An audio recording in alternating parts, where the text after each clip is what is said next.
Lumabas na ang totoong laro ni Fino, iwan-iwan si Ate Lani. At tuloy-tuloy niyang inatake ang asawa na itong si Uncle Joey. Nakalusot! Namumula ka. At dito nagreklamo na itong si Ate Lani sa sobrang haras ni Fino. Dismayado nga siya dito kaya naman nagka-diskusyonan na.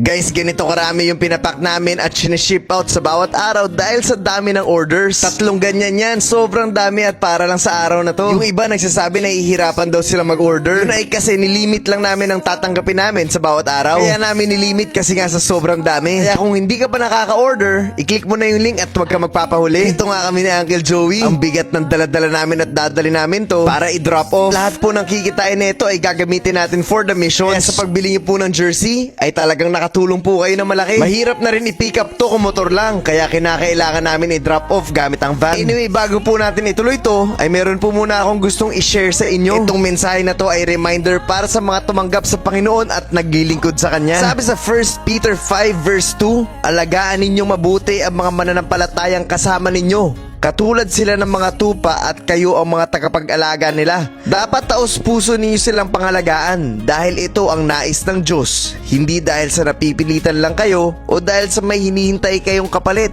kundi dahil sa nais talaga ninyong makatulong sa kanila. Napakalinaw na kung pagsisilbihan natin ng Panginoon, hindi yung dahil meron kang hinihintay na blessing or kapalit. Kasi kapag ganon, ibig sabihin hindi puro yung serbisyo natin. Dapat yung taos puso, hindi yung napipilitan lang tayo. Alam nyo ba guys, na kapag napilitan lang kayo, your actions will always show. Makikita ang totoong nilalaman ng puso mo. Kaya kung ako yung inaalagaan at nakikita ko yung leader ko na questionable yung actions, ay madadapa ako at imbis na mapalapit sa Panginoon, ay lalo akong mapapalayo. Kaya bilang lingkod ng Diyos, ipagdasal mo sa Panginoon na gawing puro ang puso mo. Natanggalin niya talaga yung personal desires mo. Natanggalin niya talaga yung kasabikan natin sa mundo. Kasi kung nasasabik tayo sa mundo, hindi natin mailalapit ang mga tao sa Panginoon. At laging makikita yun sa actions kung meron ba talagang hinihintay na kapalit, puro o totoo. At sana po ay malinaw ang mensahe ng video na to.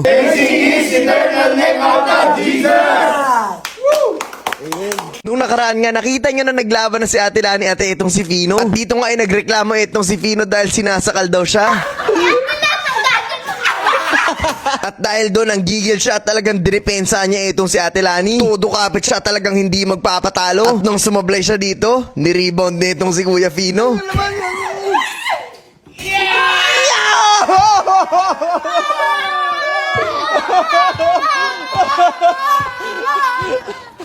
Ano ginawa?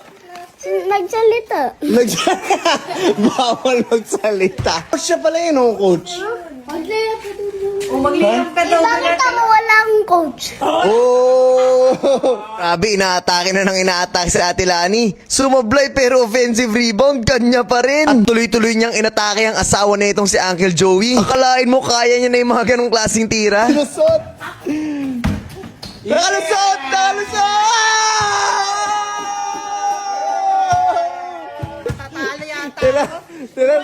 Namumula ka. Dahil malapit ng matalo, inipit na itong si Fino, hindi na makalusot. Grabe, nakalak yung pader. Hindi na makalusot.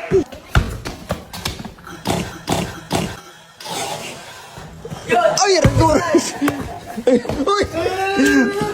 Ay, sayang wala. Bang!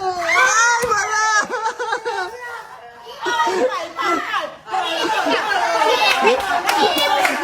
Bal. Ganda naman.